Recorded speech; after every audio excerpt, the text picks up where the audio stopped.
예, 참으로 복되고 좋은 아침입니다. 오늘 이 샤bat 아침에 저희들은 스가랴서 5장 1절에서 11절에 있는 말씀을 함께 나누도록 하겠습니다. 먼저 우리 함께 본문을 읽어보도록 하겠습니다. 내가 다시 눈을 들어본즉 날아가는 두루마리가 있더라. 그가 내게 묻되 내가 무엇을 보느냐 하기로 내가 대답하되 날아가는 두루마리를 보나이다. 그 길이가 20규빗이요 너비가 10규빗이니이다. 그가 내게 이르되 이는 온 땅 위에 내리는 저주라. 도둑질하는 자는 그 이쪽 글대로 끊어지고 맹세하는 자는 그 저쪽 글대로 끊어지리라 하니 만군의 여호와께서 이르시되 내가 이것을 보냈나니 도둑의 집에도 들어가며 내 이름을 가리켜 망령되이 맹세하는 자의 집에도 들어가서 그의 집에 머무르며 그 집을 나무와 돌과 어울러 사르리라 하셨느니라 하니라. 내게 말하던 천사가 나와서 내게 이르되 너는 눈을 들어 나오는 이것이 무엇인가 보라 하기로 내가 묻되 이것이 무엇이니까 하니 그가 이르되 나오는 이것이 에바이니라 하시고 또 이르되 온 땅에서 그들의 모양이 이러하니라. 이 에바 가운데에는 한 여인이 앉았느니라 하니 그때 둥근 납 한 조각이 들리더라. 그가 이르되 이는 악이라 하고 그 여인을 에바 속으로 던져놓고 납 조각을 에바 아기 위에 던져 넣더라. 내가 또 눈을 들어본즉 두 여인이 나오는데 학의 날개 같은 날개가 있고 그 날개에 바람이 있더라.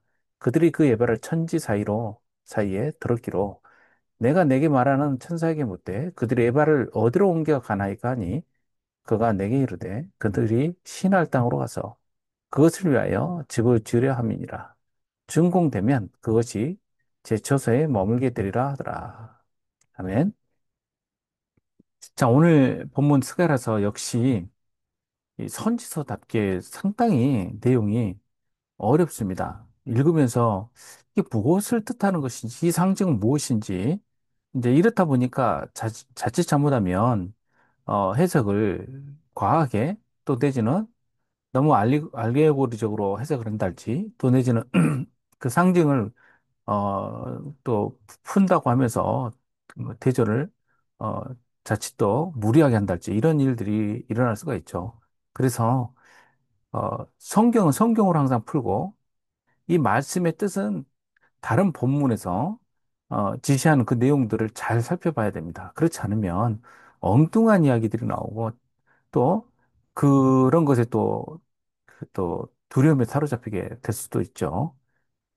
이 본문은 스가랴가 주전 519년도 그 2월 달에 한밤중에 체험한 8개의 환상 중 여섯 번째 환상, 일곱 번째 환상으로 보여집니다. 여섯 번째 환상은 1절에서 4절까지고, 일곱 번째 환상이 5절에서 11절까지 나오죠. 두 환상 모두 하나님의 백성, 즉, 언약 공동체 안에 그 악을 제거하는 그런 주제가 담겨 있어요. 그리고 또 네 번째 환상과 이 정결케 하시는 하나님에 대한 이야기가 서로 연결되어 있고요.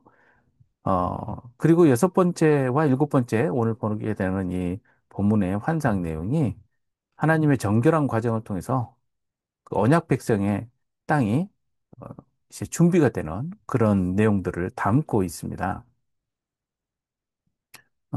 내가 다시 눈을 들어 본즉 날아가는 두루마리가 있더라. 날아가는 두루마리. 이게 또 무엇입니까? 여기서 날아가는 두루마리라는 것은 날아간다는 것은 일단 그 움직임, 능동적인 굉장히 모습이죠. 그리고 두루마리는 대부분 뭘 상징하죠? 하나님 말씀 상징하죠. 그것은요. 다른 엉뚱한 것을 말하진 않죠. 그런데 참 희한하게 그 70인역, 즉 헬라어로 번역된 성경은 이것을 날아가는 낫으로 번역을 해 두었어요. 아마 학자들은 이게 두루마리라는 히브리어가 메길라거든요.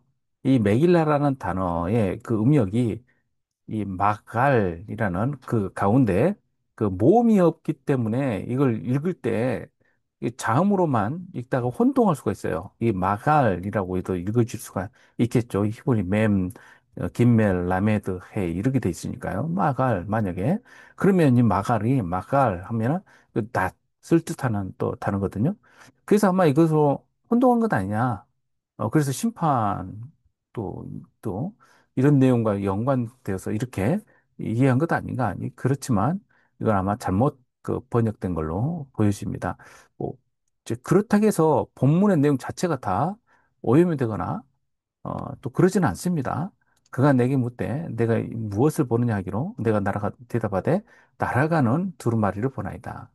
그 길이가 그런데요. 20규빗이에요. 한 규빗이 4.45cm인데 왕궁 규빗은 50cm예요. 그러니까 이게 이 만약에 10규빗이라고 한다면 4.5m에서 5m 정도 되는 길이, 이 폭을 가지고 있고요.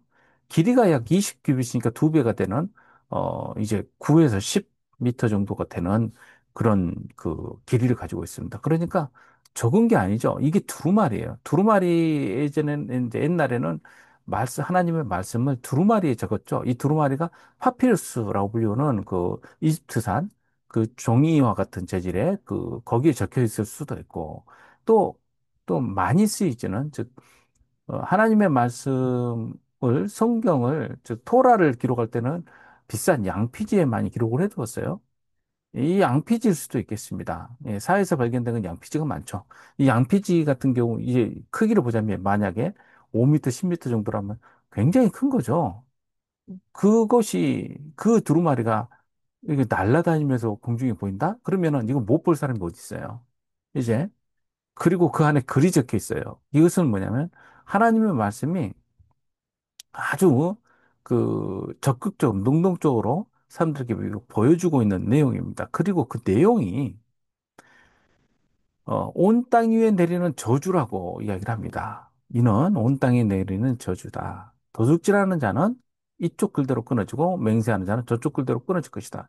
이 저주라는 단어가 알라라는 히브리어인데 이 알라는 이 안에 맹세라는 단어도 담겨 있고 저주라는 단어도 담겨 있어요. 그러니까 이 두 단어가 밀접하게 연관되어 있는 것은 언약을 맺는 의식에 꼭 맹세의 행위가 들어가 있죠. 그리고 이 맹세는 무엇과 관련이 있습니까? 어겼을 때의 징벌인 저주로 묶여 있죠. 그렇기 때문에 맹세와 저주가 같은 뜻 안에 이렇게 이 단어로 담겨 있죠. 그러니까 이것은 언약에 관한 이야기예요. 하나님과의 언약이죠. 그 언약은 십계명으로 주어졌죠. 이것을 어기게 되면 어떻게 돼요? 그래서 하나님께서 여호수아 군대가 가나안에 들어갔을 때, 이 세겜에서 한쪽에는 그리심산, 한쪽은 에발산에 있어서 하나님의 저주를 한쪽은 선포하고 여섯 가문은 또 여섯 집안은 또 하나님의 축복을 선포함으로써 이 두 개가 서로 연결되어 있다는 것을 명확하게 선언을 하죠. 만약에 이 저주대로, 이 맹세대로 만약에 지켜지지 않으면 어떻게 됩니까?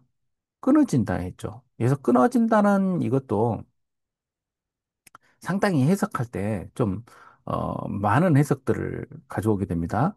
근데 이 끊어지다는 뜻 자체는 이 뜻 안에 또 무슨 뜻이 담겨 있냐면요. 쏟아내다, 비워내다, 내지는 깨끗하게 하다는 뜻이 담겨 있어요. 그러니까는 끊어진다는 것은 정결하게 한다는 거예요. 그래서 저주는 무엇을 위해서 임하냐면요. 그 안에 있는 뭔가 죄악들, 그리고 하나님 앞에서 부정한 것들, 그리고 또 언약 가운데 이 신실하지 않은 것들을 다 제거해서 정결하게 하는 그 과정 가운데 들어가 있죠. 그러니까 하나님께서 징벌하신 이유는 정결을 위하는 거예요. 여기서는요. 이러한 내용으로, 이 저주가 임해지는데, 여기서 두 계명이 나오죠. 하나는 맹세죠. 맹세인데, 어떤 맹세예요? 거짓 맹세에 대한 거예요. 또 하나는 뭐냐면 도둑질이에요.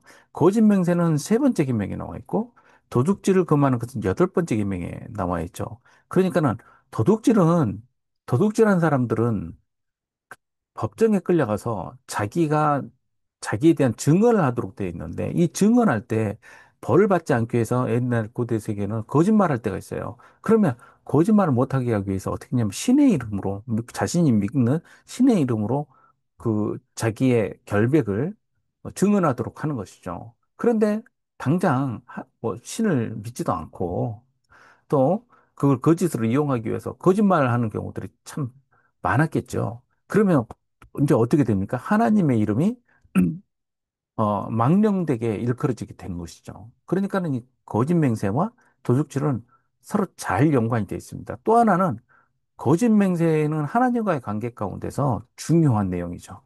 도둑질은 누구와의 관계 가운데서 중요한 내용입니까? 이웃과의 관계에서 중요한 내용이죠. 그래서 하나님과 이웃 간의 관계에서 나타나는 그 계명을 상징적으로 두 개를 가지고 이야기를 하고 있습니다. 그러니까 이 두 계명은 전체 10계명을 대표해서 또 이야기하고 계시는 말씀으로 이해하는 게 좋겠죠. 그리고 그래서 이 두루마리 이야기는 뭐냐면 결국 하나님의 말씀과 언약이 실현된다는 그것을 보여주고 있는 겁니다. 어, 이것이 결국 훔치는 사람의 집에도 들어가고 망령되이 맹세하는 자의 집에도 들어가서 그것들을 다 사르도록 한다는 거예요. 그래서 칼라라는 거, 사르다라는 것은 완전히 소멸시키다는 겁니다. 예.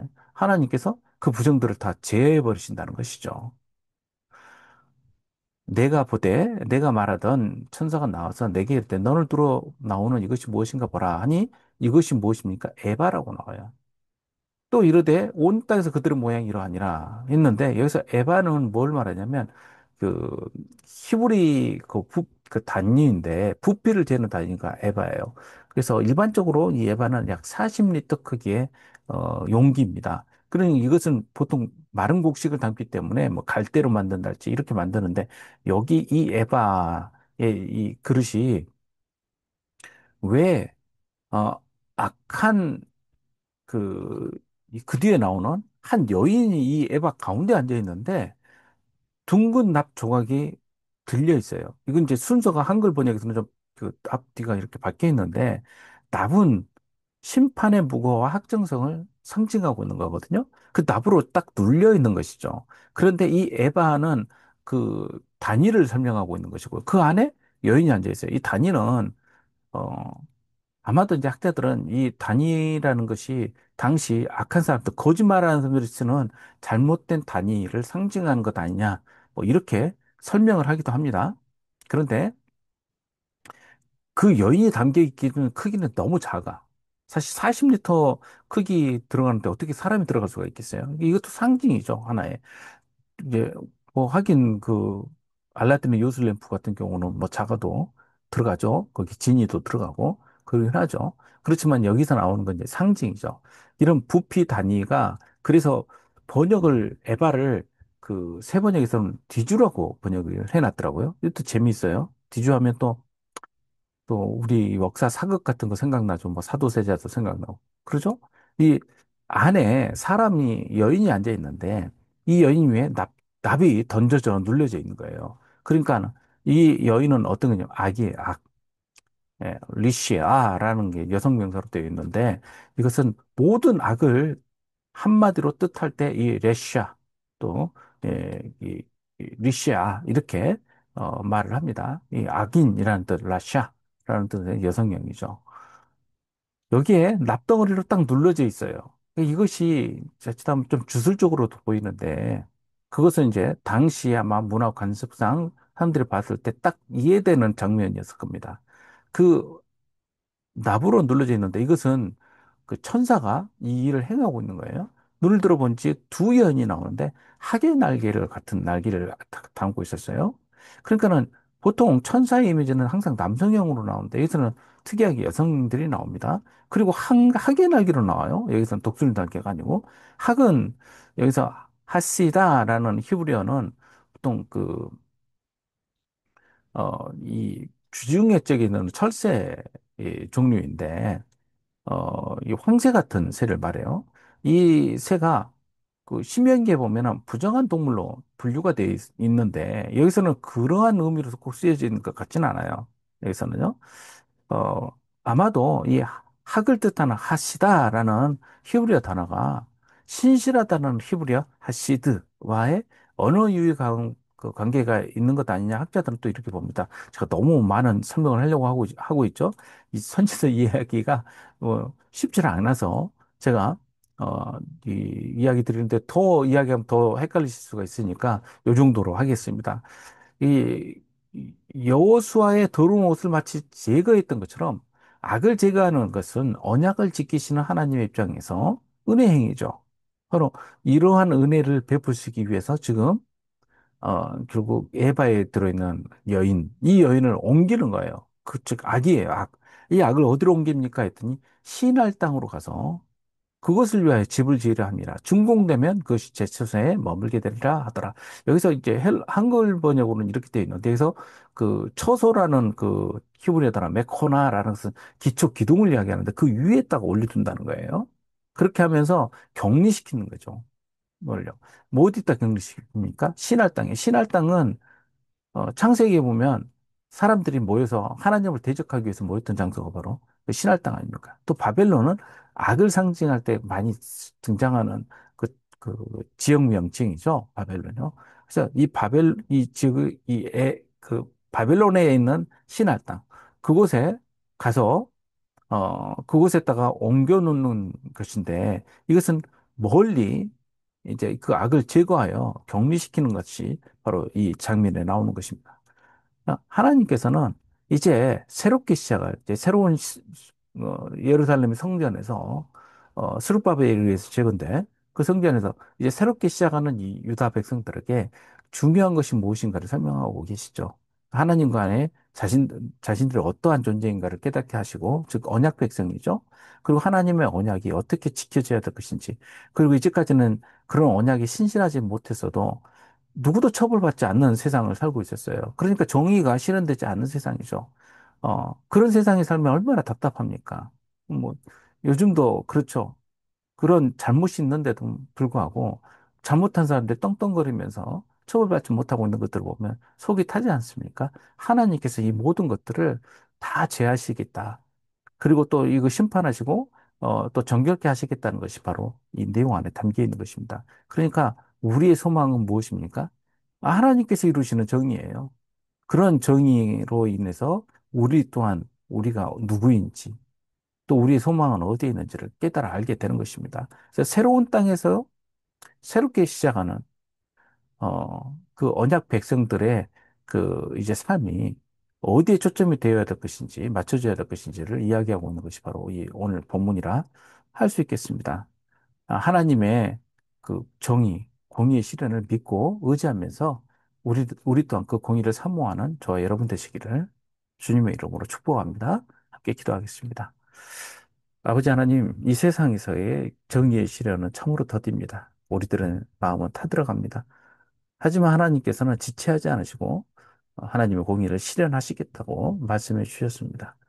우리는 우리 스스로가 하나님의 백성으로서 또 언약 백성으로서 또 제사장 나라의 백성으로서 우리의 삶이 하나님의 언약 가운데 신실해야 된다는 것을 잊어버리지 않게 주님 붙들어 주시고 우리 또한 하나님의 언약을 통하여 이 땅의 공의를 함께 실현해가는 저희들 되게 하여 주옵소서. 감사드리며 예수님의 이름으로 기도합나이다. 아멘. 우리 함께 기도 제목 가지고 기도하겠습니다.